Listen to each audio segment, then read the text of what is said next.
Greetings to you viewers from across the globe. You're welcome to the show Viewpoint, where we discover perspectives and embrace dialogue. I'm your host, Odiawa AI for Veegil Media. Like I always implore you to subscribe to our YouTube channel, Veegil Media, and follow us across various social media platforms. And don't forget to download the Veegil app on the Google Play Store and the Apple App Store. Moving on the show today, we'll be talking about the chaos rocking Ondo State. Now, the Yuletide season is approaching fast, and we are currently now on the 8th day of December. Now, it's a season of love that should be approaching, and it's my plea to the main actors in the political space of Ondo State to embrace peace and make sure they resolve this quagmire that has been rocking the year 2023 in Ondo State. Now, on another note, when I hear summertime, I think of beauty, serenity, calm, and sunshine.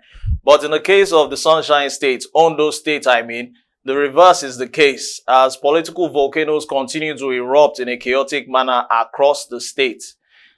In Ondo State, now. Now, Ondo State has been on the map now concerning this political crisis. Though it has been silent, and at the same time, it hasn't been silent. Why? Because majorly, Akeredolu, who happens to be the lead representative of the state, the governor here, a former Nigerian Bar Association president, actually fell ill. Now, it is constitutionally right that upon being absent or ill or unforeseen circumstances, which I will expatiate later on as we further up in the show, that he relinquishes power to his deputy. Peradventure, the deputy is not even capable. He's not around, or he's also ill. I think the third citizen of the state should take over. Now, a senior advocate of Nigeria, Kayode Ajulu, had earlier faulted the intervention of President Bola Tinubu in the leadership crisis of the Sunshine State as we speak, stating in an interview that on the 25th of November, the chief executive, Bola Ahmed Tinubu, actually waded into a 2-month-long crisis in the state and asked opposing factions to embrace peace and maintain the status quo.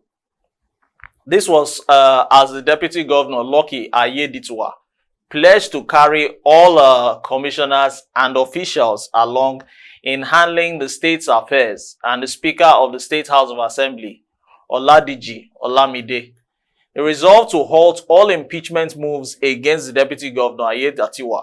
Now, Tinubu had met the state's officials, including members of the ruling APC, the All Progressives Congress. But recently, as we speak, the political logjam in the Sunshine State, Ondo State, is becoming more chaotic as the battle to control the governance apparatus gets filthier or messier. Now, ailing and unable to attend to his duties, Governor Rotimi Akeredolu continued absence from office has actually grounded key government activities and has, in the process, fueled allegations of financial misdeeds. The refusal of the incumbent Governor Rotimi Akeredolu, who has been in Ibadan, Oyo State as we speak, which is another state, the pace setter, since September, to resign or transmit power to his deputy, Governor Lucky, has set the Southwest state on the edge. Now, it begs the question, could a majority system of government, by that I mean democracy, a democratic system of government, could it be receiving punches in the Sunshine State? That's the question I throw out there for all to answer. Hope of a resolution actually flickered briefly in November when the main actors in the boxing ring of Ondo State, they actually met with the chief executive in the nation's capital, Abuja. But rather than diffuse the uncertainty or kindle the flame of the whole tension, Tinubu's intervention, or should I say intercession, actually fueled the flame, aggravating it in the process. Quite funny, as a presidential statement, said Akeredolu, despite his ill health, would remain as governor, and yet the deputy governor and the State House of Assembly was asked to drop its move to impeach the deputy governor Lucky. Now, disappointingly, Tinubu's prescriptions, as far as I'm concerned, ignored constitutionality and the public good in favor of party solidarity, because we are talking about the ruling party here in question. Now, though emboldened, the Speaker of the House of Assembly in Ondo State, Olamide Oladiji, is actually carrying on as the supreme authority of the state as we speak. Now, at a plenary session, he arrogantly warned the deputy governor to sign an undated resignation, which is actually off-key as far as I'm concerned. An undated resignation and submit it to the president. Frankly speaking, this is actually demeaning, not just demeaning, unconstitutional, and I mean, constitutionally speaking, if the governor is ill or away, the deputy has the constitutional right to actually assume power. Now, in the case where both governor and the deputy are either ill or away or absent due to unforeseen circumstances, it is only right for the leader of the assembly, congress, or parliament to take over or assume power. Legally and morally speaking, the refusal of Akeredolu to relinquish power, to resign, is offensive and is dangerous or inimical to public interest at large in Ondo State. Now, the chief executive erred by lending his weight to illegality, judging from what I had just explained earlier on. His responsibility is to insist on the supremacy of the Constitution, and I mean the 1999 Constitution now to be specific, that he solemnly swore upon inauguration, May 29, to uphold by persuading Akeredolu to transfer state authority to his deputy, which as we speak now has become a hitch here. Now, might we recall that at the height of a national political crisis as far back as 2023, this is over 10 years ago, Tinubu at a time demanded that the ailing president Umaru Musa Yar'Adua, may his soul continue to rest in peace, he demanded that President Umaru Musa Yar'Adua transmit a letter to the National Assembly for his deputy at the time, Goodluck Jonathan, to become the acting president.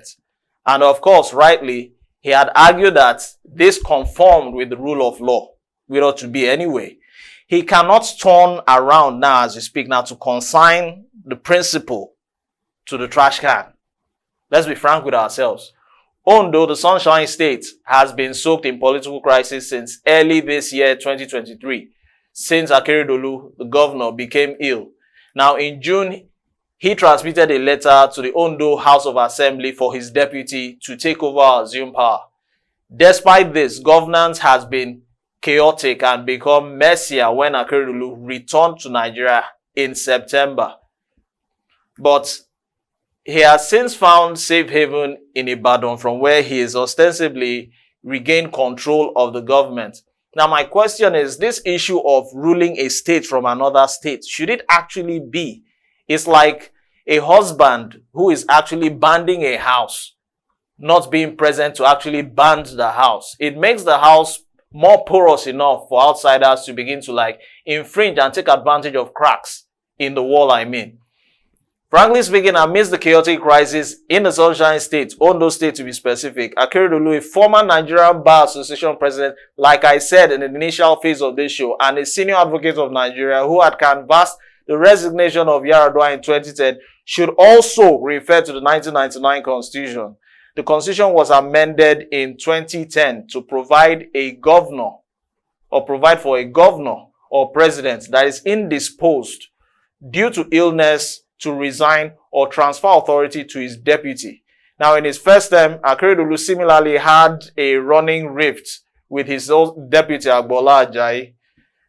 Political observers say some of the crisis is traceable to the politics of succession of the governorship seats come 2024, which is clocking or ticking away just around the corner in a few days' time into the following year.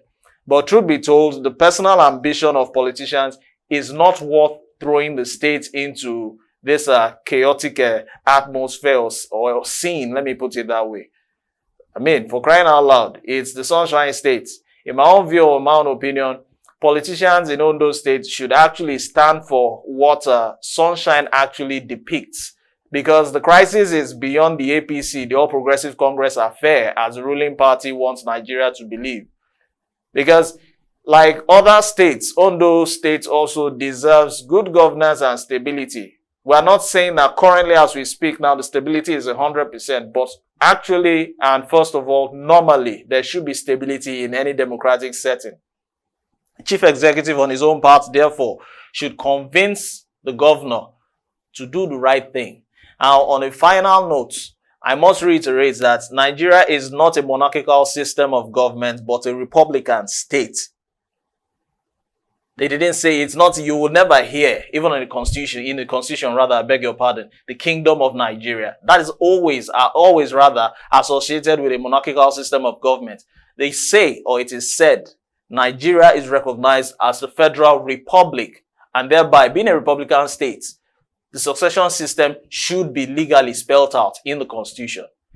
I'm Odiawa AI for Veegil Media, and the show has been Viewpoints, where we discover perspectives and embrace dialogue. You do well to follow us across various social media platforms and subscribe to our YouTube channel, Veegil Media. And also, don't forget to download the Veegil app on the Google Play Store and the Apple App Store. Thanks for watching.